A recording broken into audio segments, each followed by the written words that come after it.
Bolivia acaba de dar un paso gigante para proteger a niñas, niños y adolescentes en el mundo digital con su nueva ley 1636. Hoy vamos a desmenuzar esta ley. Veremos sus cambios más importantes, los beneficios que trae y, claro, los desafíos que implica ponerla en práctica. Pero antes de meternos de lleno, una aclaración súper importante. Este contenido es puramente educativo y preventivo. Aquí no vamos a mostrar ningún tipo de imagen explícita. El enfoque es 100% informativo. Bien, esta será nuestra hoja de ruta. Vamos a empezar con el contexto de la ley.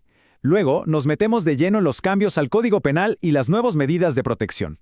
Después analizaremos lo bueno y lo no tan bueno para terminar con un balance general.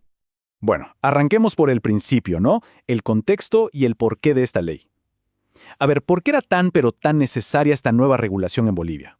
Y es que la pregunta de fondo que intenta responder esta ley es la verdad una de las más urgentes de nuestro tiempo.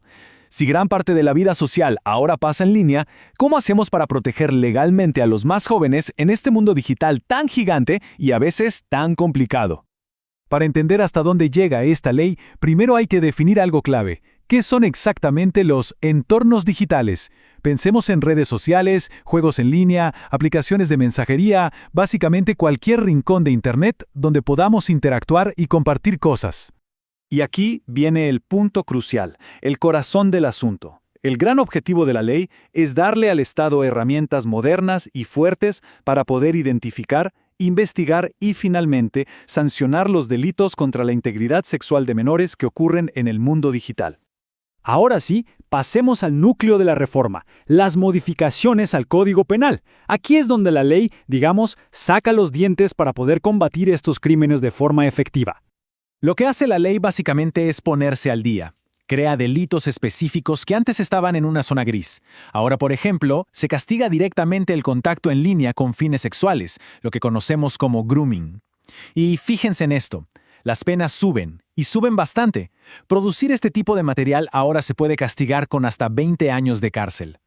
Y ojo con estos 3 puntos que son clave.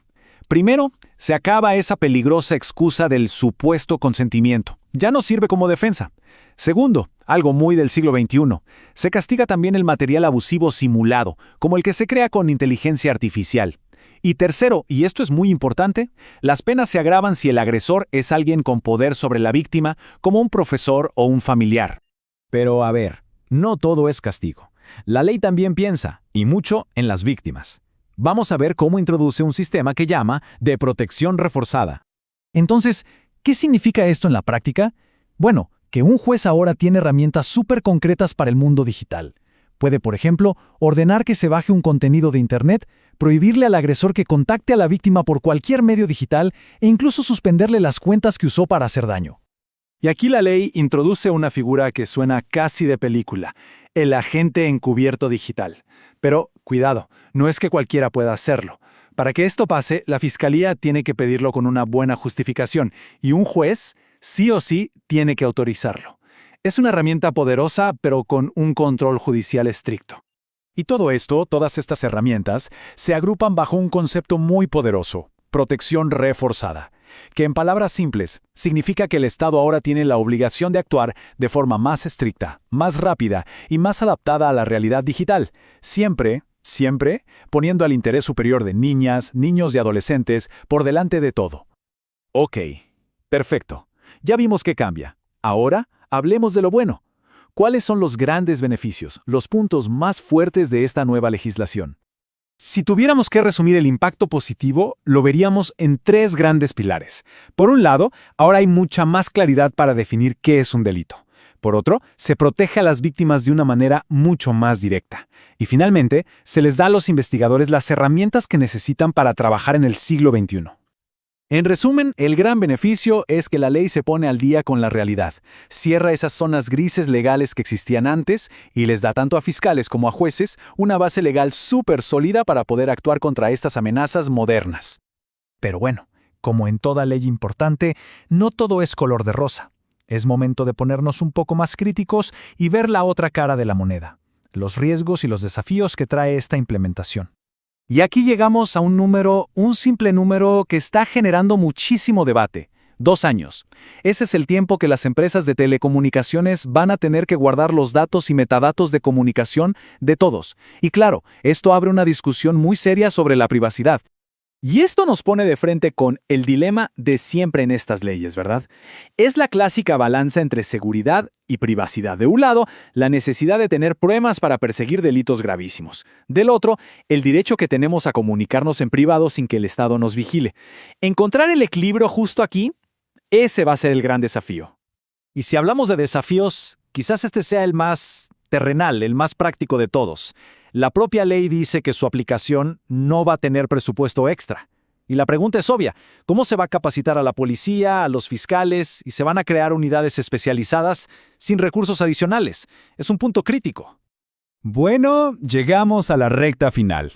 Vamos a cerrar con algunas recomendaciones y un balance general. Porque la pregunta clave es, ¿qué se necesita para que todo esto que hemos hablado no se quede solo en el papel? Y la propia ley se pone el reloj en contra, Establece plazos muy estrictos.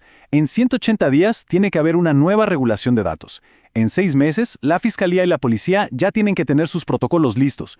O sea, hay una carrera contra el tiempo para que esto funcione de verdad. Entonces, para que la balanza se incline hacia el lado correcto, las recomendaciones de los expertos son bastante claras.